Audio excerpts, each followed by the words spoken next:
Sam Mini Video 4. Today we are talking about DNA structure. DNA is a double-stranded helix structure, composed of a series of paired nucleotides held together by various bonds. Each DNA strand itself is an unpaired string of nucleotides. Nucleotides consist of three parts: a nitrogenous base, a phosphate group, and a 5-ribose carbon sugar. There are 4 different nitrogenous bases: adenine, thymine, guanine, and cytosine.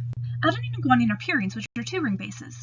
Thymine and cytosine are pyrimidines, which are 1-ring bases. These nitrogenous bases do not have a charge, making them hydrophobic, so they are found in the middle of the DNA molecule. The phosphate group of the nucleotide is charged due to the negative charge on the oxygen, so the phosphate groups are hydrophilic and found on the outside of the DNA molecule. And when linked with sugars from other nucleotides, form the phosphate backbone of the DNA molecule. The 5-carbon sugar is what links the nitrogenous base and the phosphate group to form the complete nucleotide. Each ribose carbon of the sugar has an important role.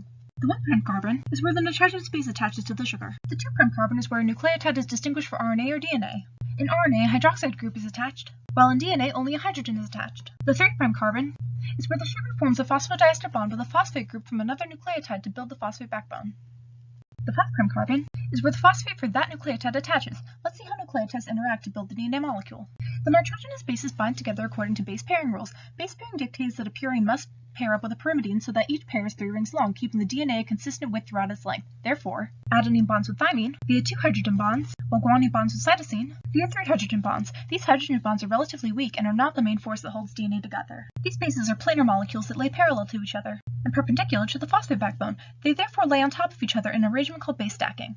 There are then aptly named hydrophobic interactions between the bases vertically through the stack that are maximized by base stacking and are the main stabilizing force of DNA. The destabilizing force within DNA is the repulsive forces between phosphate groups due to the negative charges on the oxygens, but normally the strengths of the hydrophobic interactions are enough to counteract this repulsion. You will notice the ends of the DNA strands are labeled 3' and 5' according to what part of the nucleotide is exposed. These ends appear to complement each other rather than line up, because DNA is an antiparallel structure, meaning that its 2 strands run in opposite directions. One more thing to note about the structure of DNA is the major and minor grooves created by the helix twist. The major grooves have a greater distance between their bordering phosphates, allowing for more protein interactions. The minor grooves have a smaller space, allowing for fewer interactions. Furthermore, all naturally occurring DNA is right-handed, which is evident by the way the curves of the helix slant up and to the right. Left-handed DNA is characterized by its curves slanting up and to the left. The midpoint of thermal denaturation is another important characteristic of DNA that denotes what temperature 50% of the DNA will denature or be rendered dysfunctional.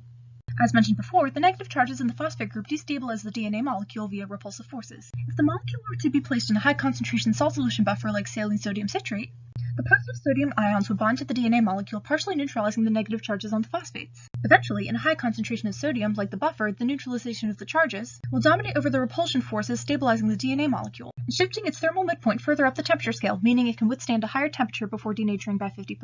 That is the end of this video. Stay tuned for another in 2 weeks.